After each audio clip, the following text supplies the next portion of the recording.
So let's talk about this. And again, you've seen the FX market, the bit of the conundrum in the first quarter.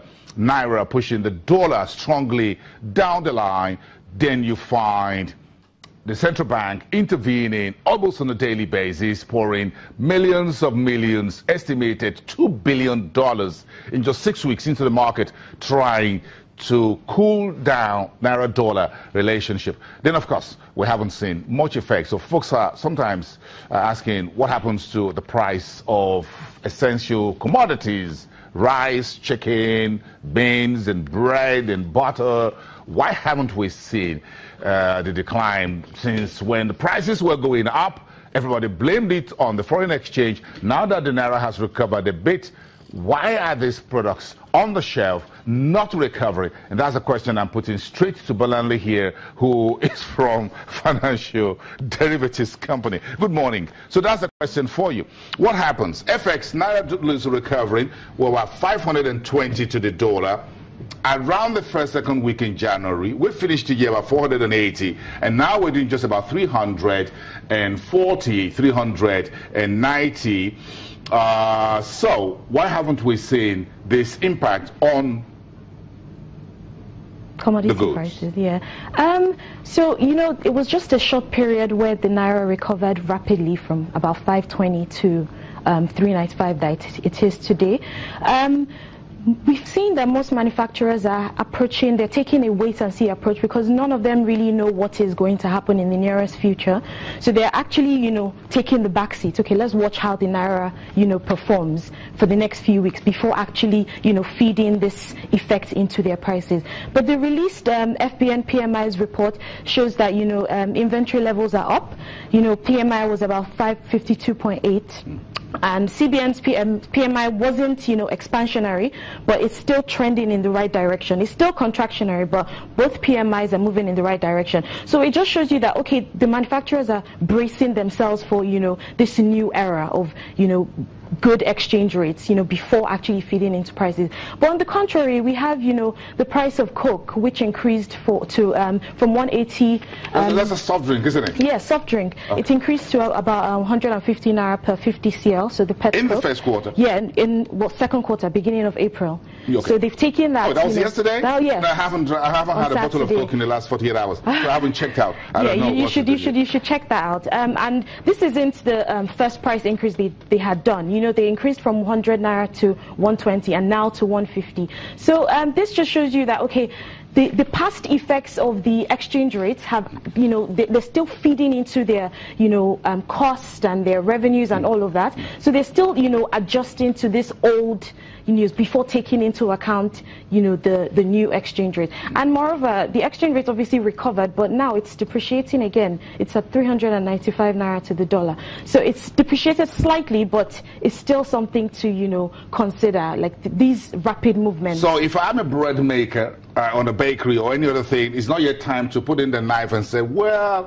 let me just adjust the price of bread by 50 Naira downwards. No, it's not yet time. Like, as a manufacturer, I'll probably think, oh, okay, look at the changes that have happened in the economy so far. How do I protect myself? You know, how do I just increase prices just because exchange rate is, you know, I need to know the longer term view, the medium term view. But folks were increasing prices rapidly. Yeah. But when it goes up, Nigerian says it doesn't come down.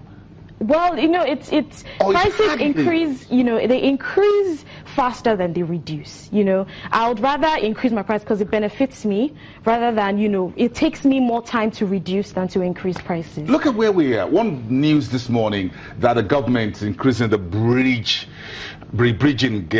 bridging price for petrol imports because the petrol tanker drivers said they're going to go on strike. Yeah. So that means that some of these constant challenges remain because, again, look at the price of oil, isn't it? Yeah, it's about 52. So as soon as crude oil prices go up, that affects imports. Yeah, for sure. It does. And although prices, crude oil prices are like 452, compared to last year, it's about 8% lower than, you know, what it used to be last year this time. So, you know, all these factors, you would obviously consider them before making those rapid changes that we expect that are good for the economy. In other words, what should we be looking out for? Based on the PMI that we've seen Yeah. in the last, and the sales managers index came from some other folks. Do you think we have some good news, some bad news? Okay, so the good news about it is that regarding the PMI, this is the harvest season for most commodities. And by the end of June, we should start seeing, more supply of these goods, which should taper down, the prices by the end of June, so by the end of Q2. But the bad news, obviously, is that, there's still uncertainty in the market. Most people are still unsure of what, the economy is doing. And regarding the CBN's intervention as well, like, how sustainable is this intervention? They keep, mopping up, they keep putting money in the economy, to help back up the Naira. But how sustainable is this? Oil prices are already reducing. They reduced, not drastically, but slightly to about 52.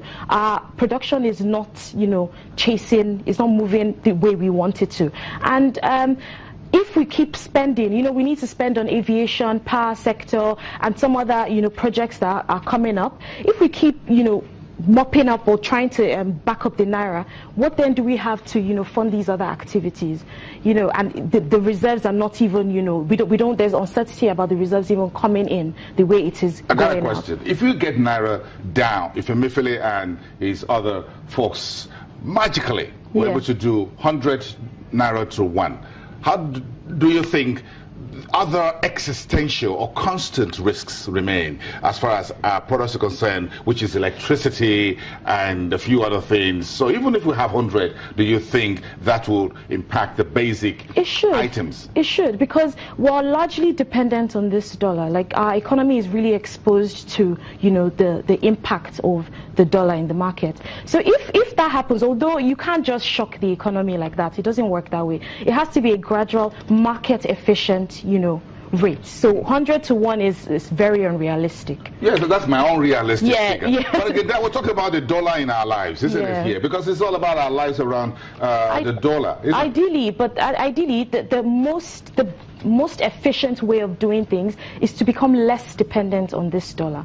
Like, to make our Naira strong fundamentally, like, do more things, structural things within the economy to help our Naira, rather than, mop up, keep putting up money in the economy and, temporarily affecting the rate. So again, we'll go back to, so who's going to help us generate more dollars outside oil? Well, the people, like, we need to start, we need to start employing the youth. We need to start, thinking about ways to develop the country. Okay, so that will help us a little bit. Yeah. Okay, we appreciate your time for coming through this morning. Quite a lot about the price of current prices of commodities, and we'll try to, can we spend about a few seconds to bring that up to see what the current prices of some commodities, Lagos, Kano, Onitsha, which is just a basket of what you folks put together for us twice a week, and we really appreciate that.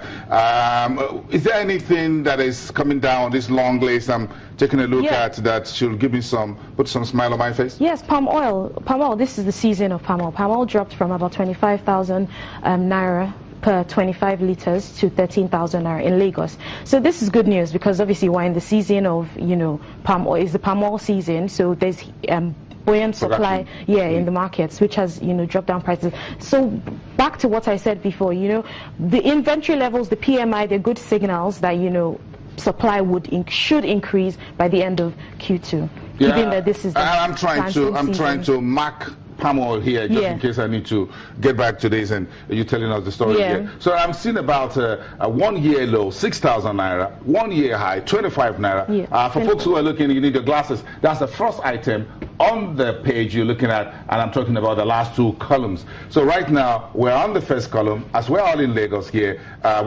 Folks are watching channels all over the world. So if you're in Onitsha, that's 10,000. We're closer to the production area. Lagos is 13,000. That's not really bad, but still double digit.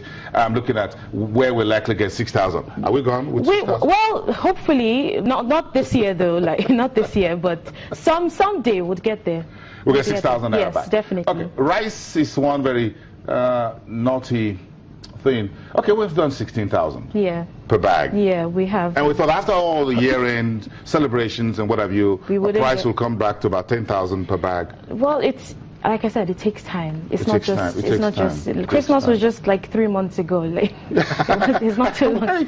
Just give it a couple of months and there's another Christmas down the line. Well, yeah, but manufacturers are resistant to bring down prices just rapidly. It doesn't work well. In summary, Bolanle, do you think whatever happens to the FX, in the short to medium term, it's not yet time for people to be too optimistic that prices of goods and services will taper down significantly? Yeah, it's not yet time because they're still, like, you don't even know how sustainable this is. If the CBN brought down the official rate to about 350, then, well, you know, the parallel spread or the parallel market spread between the official and parallel market in most countries is about 10%.